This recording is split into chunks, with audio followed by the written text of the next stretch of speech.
Good morning दोस्तों, मैं अन्नपूर्णा व्यास राजस्थान कला संस्कृति की क्लास में पुनः आपका स्वागत करती हूँ। दोस्तों, टेक्निकल मिस्टेक की वजह से चैत्र मास के त्योहार के बाद में हमारा ये वीडियो थोड़ा सा अधूरा रह गया दोस्तों, तो इसे हम फिर से पुनः एक नई शुरुआत के साथ देखते हैं दोस्तों। लेकिन इससे पहले मेरे चैनल को सब्सक्राइब करें और बेल आइकन पर क्लिक करें।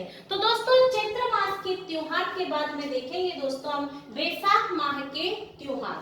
तो बैसाख माह के त्योहार को याद करने के लिए, उन्हें समझने के लिए सबसे पहले हम एक लाइन लिखेंगे दोस्तों, जिसके माध्यम से हम ये अच्छे से देख पाएंगे कि कौन सा त्योहार किस तिथि पर मनाया जा रहा है, और उससे हम क्रम से भी याद रख पाएंगे कि कौन सा त्योहार कब मनाया जाता है। तो दोस्तों, और क्रम से याद रहेगा, गलती नहीं होगी दोस्तों। आइए देखते हैं। इसके अंदर लिखेंगे दोस्तों हम बैसाख में, आपको अच्छे से याद हो जाएंगे ये। बैसाख में अक्षय नसीं, बैसाख में अक्षय नसीं, बैसाख में अक्षय नसीं बुद्ध की पूजा करते हैं। बैसाख में अक्षय नसीं बुद्ध की पूजा करते हैं। ठीक है दोस्तों, तो इस लाइन को हमें अच्छे से याद रखना है। तो मेरे साथ बोलेंगे आप एक बार, बैसाख में अक्षय नसीं बुद्ध की पूजा करते हैं। तो दोस्तों, अक्षय से बनता है, बैसाख से बनता है दोस्तों हमारे पास में बैसाख माह है। बैसाख से क्या बनता है साथियों हमारे पास में? बैसाख माह है। और अक्षय से बनता है दोस्तों हमारे पास में अक्षय तृतीया। अक्षय से क्या बनता है साथियों हमारे पास में? अक्षय तृतीया। और नरसिंह से बनता है दोस्तों हमारे पास में नरसिंह जयंती। नरसिंह से क्या बनता है दोस्तों? नरसिंह जयंती बनती है। और बुद्ध से हम याद रखेंगे दोस्तों बुद्ध पूर्णिमा। बुद्ध से आप क्या याद रखेंगे दोस्तों? बुद्ध पूर्णिमा। तो दोस्तों, अक्षय तृतीया, बैसाख माह में सबसे पहला त्योहार कौन सा आता है? अक्षय तृतीया, उसके बाद नरसिंह जयंती और उसके बाद बुद्ध पूर्णिमा। यदि क्रम का वाला सवाल आ जाता है तो इस लाइन से आप अच्छे से अंदाजा लगा सकते हैं कि पहले कौन सा त्योहार है और बाद में कौन सा त्योहार है। तो दोस्तों, अक्षय तृतीया कब मनाई जाती है? अक्षय तृतीया 223 पर मनाई जाती है। जरा 223 को आप ओपन करके बताएं मुझे। तो 223 का मतलब होता है दोस्तों बैसाख शुक्ल तृतीया। 223 का मतलब क्या होगा? बैसाख शुक्ल तृतीया। ठीक है दोस्तों, तो आगे देखेंगे हम नरसिंह जयंती। नरसिंह जयंती आती है आपके 2/2/14 को। और इसे आप किस तरीके से लिख सकते हैं दोस्तों? इसे आप लिख सकते हैं बैसाख शुक्ल चतुर्दशी। इसे कैसे लिखेंगे आप? बैसाख शुक्ल चतुर्दशी। इसे कैसे लिखेंगे साथियों आप? बैसाख शुक्ल चतुर्दशी। और बुद्ध पूर्णिमा कब आती है साथियों? बुद्ध पूर्णिमा आती है बैसाख मास की पूर्णिमा पर। बुद्ध पूर्णिमा कब आती है साथियों? बैसाख मास की पूर्णिमा पर। कब आती है दोस्तों? बैसाख मास की पूर्णिमा पर, यानी कि 2/2/15 पर आती है। ठीक है साथियों, तो इस लाइन से तो हम इन त्योहारों को एक एक करके और अध्ययन करेंगे अभी, लेकिन इससे हमें दो सवाल क्लियर होते हैं। पहला सवाल, कौन सा त्योहार किस तिथि पर आता है? कौन सा त्योहार किस तिथि पर आ रहा है? तिथि को हम कैसे याद रख सकते हैं? दूसरा सवाल, त्योहारों को क्रम से जमाने के माध्यम से हमारे त्योहार पहले कौन सा आएगा, बाद में कौन सा आएगा और बाद में कौन सा आएगा। तो दो प्रकार के सवाल यहाँ क्लियर होते हैं कि कौन सी तिथि पर कौन सा त्योहार है, कौन से त्योहार कौन सी तिथि पर, और त्योहारों को क्रम से जमाओ। तो ये तीन सवाल यहाँ पर साधारण सवाल हमारे सॉल्व होते हैं। तो दोस्तों, मेरे साथ बोलेंगे आप, बैसाख में अक्षय नसीं बुद्ध की पूजा करते हैं। अक्षय से क्या बनता है दोस्तों? अक्षय तृतीया। अक्षय तृतीया कब मनाई जा रही है? 223 पर, यानी कि बैसाख शुक्ल तृतीया। और नरसिंह जयंती कब मनाई जा रही है? 2/2/14 पर, यानी कि बैसाख शुक्ल चतुर्दशी पर। और बुद्ध पूर्णिमा कब मनाई जा रही है? बैसाख मास की पूर्णिमा पर। दोस्तों, इन सब के बारे में हम चर्चा करेंगे कि अक्षय तृतीया क्यों मनाई जाती है, नरसिंह जयंती क्यों मनाई जाती है और बुद्ध पूर्णिमा क्यों मनाई जाती है। लेकिन दोस्तों उससे पहले अपनी नोट कॉपी में एक नोट लिखिए दोस्तों, क्योंकि हमने बैसाख मास के सीधे ही शुक्ल पक्ष से त्योहार पढ़ना प्रारंभ किया है, क्योंकि कृष्ण पक्ष में कुछ खास त्योहार नहीं आते हैं। लेकिन एक जानकारी हमें होना बहुत जरूरी है दोस्तों, जो वैसे मैं आपको मेलों में भी लिखाती हूँ, लेकिन यहाँ पर भी लिखाऊंगी दोस्तों कि 213 पर यानी कि बैसाख कृष्ण तृतीया पर, बैसाख कृष्ण तृतीया पर राजस्थान में एक धिंगा गवर बेतमार मेला भरता है दोस्तों। धिंगा गवर बेतमार मेला भरता है और ये धिंगा गवर बेतमार मेला जोधपुर में भरता है, जो किसी त्योहार से कम नहीं होता है दोस्तों। धिंगा गणगौर के रूप में यह मेला जोधपुर में मनाया जाता है, लेकिन कब मनाया जाता है? 213 पर यानी कि बैसाख कृष्ण तृतीया पर। और ये जो धिंगा गणगौर होती है दोस्तों, इसका जो उद्गम स्थान बताया गया है दोस्तों, इसका उद्गम उदयपुर से बताया गया है। यदि धिंगा गणगौर या धिंगा गणगौर का स्थान उद्गम पूछा जाता है तो उदयपुर, और यदि धिंगा गवर बेतमार मेला पूछा जाता है तो जोधपुर बताना हमें। और धिंगा गवर बेतमार मेला कब बढ़ता है दोस्तों, तो आपको बताना है बैसाख कृष्ण तृतीया पर बढ़ता है। और अक्षय तृतीया कब मनाई जा रही है दोस्तों? 223 पर मनाई जा रही है। तो दोस्तों एक बार नोट डाल करके नोट कर लीजिए आप ये।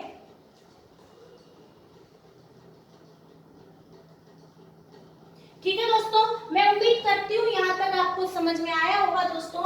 आप यदि थोड़ा सा प्रयास करेंगे तो आपको बहुत अच्छे से समझ में आएगा दोस्तों। तो हम देखते हैं बैसाख में अक्षय तृतीया कब मनाई जा रही है?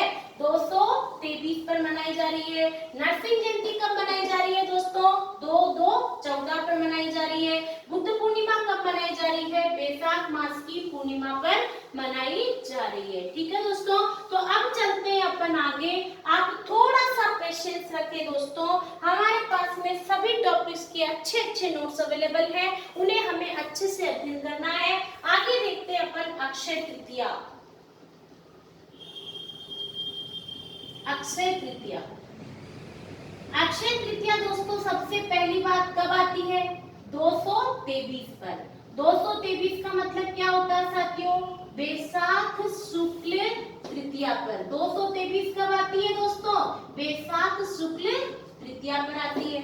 ठीक है साथियों, दूसरी बात, अक्षय तृतीया को लोक भाषा के अंदर आखा तीज कहा जाता है। क्या कहा जाता है साथियों? आखा तीज कहा जाता है। और दोस्तों इसे अबूझ सावा भी कहा जाता है। इसे क्या कहा जाता है दोस्तों? अबूझ सावा भी कहा जाता है।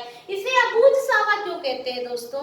इसे अबूझ सावा इसलिए कहते हैं साथियों, क्योंकि राजस्थान के अंदर अक्षय तृतीया के दिन राजस्थान में सर्वाधिक बाल विवाह होते हैं। सर्वाधिक बाल विवाह होते हैं और इस दिन दोस्तों विवाह करने के लिए कोई मुहूर्त देखने की जरूरत नहीं होती है, कोई पंचांग लेकर के मुहूर्त निकलाने की जरूरत नहीं है, किसी ज्योतिष के पास जाने की जरूरत नहीं है। इस दिन को मांगलिक दिन माना जाता है। बिना सोचे समझे आखा तीज के दिन विवाह किया जा सकता है दोस्तों। तो आप लोग भी ध्यान रख लें इस बात का कि बिना सोचे समझे आखा तीज के दिन फेरे लिए जा सकते हैं। ठीक है दोस्तों, तो अगला बिंदु लिखेंगे अपन कि राजस्थान में सर्वाधिक बाल विवाह है। राजस्थान में सर्वाधिक बाल विवाह है इसी दिन होते हैं दोस्तों। राजस्थान में सर्वाधिक बाल विवाह है इसी दिन होते हैं। किस दिन होते हैं दोस्तों? आखा तीज के दिन होते हैं। राजस्थान में सर्वाधिक बाल विवाह है इसी दिन होते हैं। ठीक है दोस्तों, तो अगला बिंदु देखेंगे कि अक्षय तृतीया के इतना मांगलिक दिन माना जाता है दोस्तों कि बीकानेर का स्थापना दिवस भी इसी दिन मनाया जाता है। बीकानेर का स्थापना दिवस, बीकानेर का स्थापना दिवस भी इस दिन मनाया जाता है। दोस्तों बीकानेर की स्थापना 1488 ईस्वी के अंदर मनाया जाता है। दोस्तों बीकानेर की जो स्थापना हुई थी वो बीकानेर की स्थापना 1488 ईस्वी के अंदर राव बीकानेर 1488 ईस्वी में राव बीका ने इसकी स्थापना करी थी दोस्तों। लेकिन वह स्थापना किस दिन करी थी? अक्षय तृतीया के दिन, आखा तीज, बैसाख शुक्ल तृतीया के दिन करी थी। इसलिए बीकानेर के जो निवासी हैं वो बीकानेर का स्थापना दिवस किस दिन मनाते हैं? अक्षय तृतीया के दिन मनाते हैं दोस्तों। इसके बाद में हम देखते हैं बीकानेर के स्थापना दिवस के बाद गरासिया जनजाति का नववर्ष भी इसी दिन मनाया जाता है। गरासिया जनजाति राजस्थान की गरासिया जनजाति का नववर्ष मनाया जाता है दोस्तों। ये गरासिया जनजाति राजस्थान की एक महत्वपूर्ण जनजाति है। हम जनजातियों के अंदर गरासिया जनजाति के बारे में और भी जानकारी पढ़ेंगे साथियों, लेकिन हमें गरासिया जनजाति जिस तरीके से हम चैत्र शुक्ल एकम के दिन नववर्ष मनाते हैं उसी तरीके से गरासिया जनजाति इस दिन अपना नववर्ष मनाती है। ठीक है दोस्तों, तो गरासिया जनजाति का नववर्ष मनाया जाता है। और दोस्तों भगवान परशुराम का जन्म दिवस भी भगवान परशुराम का जन्म दिवस भी इसी दिन मनाया जाता है। भगवान परशुराम का जन्मोत्सव या जयंती, भगवान परशुराम का जन्म दिवस भी किस दिन मनाया जाता है दोस्तों? दिवस भी इसी दिन मनाया जाता है। और दोस्तों इस दिन मनाए जाने के कारण मातृकुंडिया के अंदर, मातृकुंडिया रासमी चित्तौड़गढ़ के अंदर इस दिन भव्य मेला भी भरता है। मातृकुंडिया में दोस्तों यह जो मेला भरता है, मातृकुंडिया में इसी दिन मेला भी भरता है। मातृकुंडिया में मेला भरता है दोस्तों। परशुराम जी भगवान की बहुत ही अच्छी कहानी है। उन्होंने ऋषि जमदग्नि और रेणुका के गर्भ से जन्म लिया था। भगवान परशुराम से संबंधित ये बहुत ही अच्छी कहानी की चर्चा हम दोस्तों मेलों के अंदर करेंगे। त्योहार के बाद आने वाले हैं राजस्थान के मेले, जिसके अंदर में आपको मातृकुंडिया मेवाड़ का हरिद्वार कहलाने वाला है, जिसकी अंदर भगवान परशुराम की जन्मभूमि बताई जाती है। मातृकुंडिया स्थान का क्या विशेष महत्व है दोस्तों? कामधेनु गाय के कटे हुए अंगों से किस तरीके से इस पवित्र तीर्थ स्थल का निर्माण हुआ है दोस्तों, इसकी सारी चर्चा हम मातृकुंडिया मेले के अंदर जब मेले पढ़ाऊंगी तब उसकी बहुत ही अच्छी कहानी सुनाएंगे। मेरे साथ जुड़े रहिए दोस्तों, मैं हर टॉपिक की अच्छी अच्छी कहानियां आप तक पहुंचाऊंगी।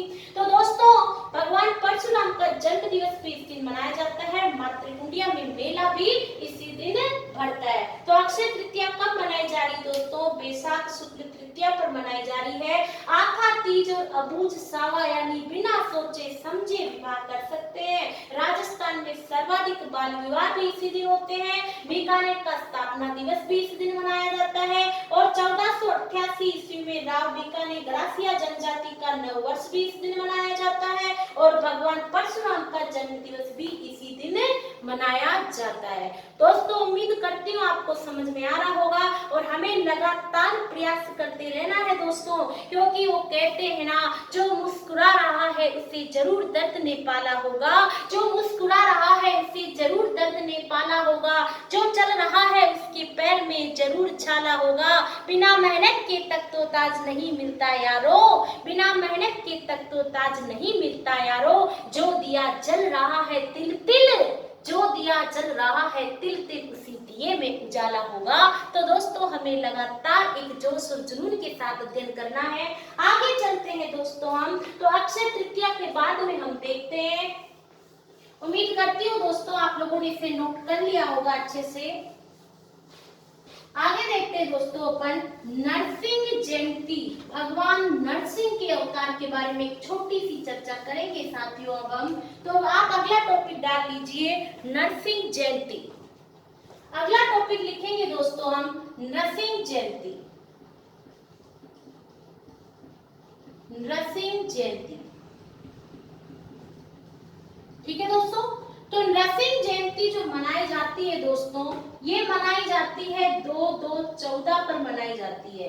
2/2/14 का मतलब होता है बैसाख शुक्ल चतुर्दशी पर मनाई जाती है।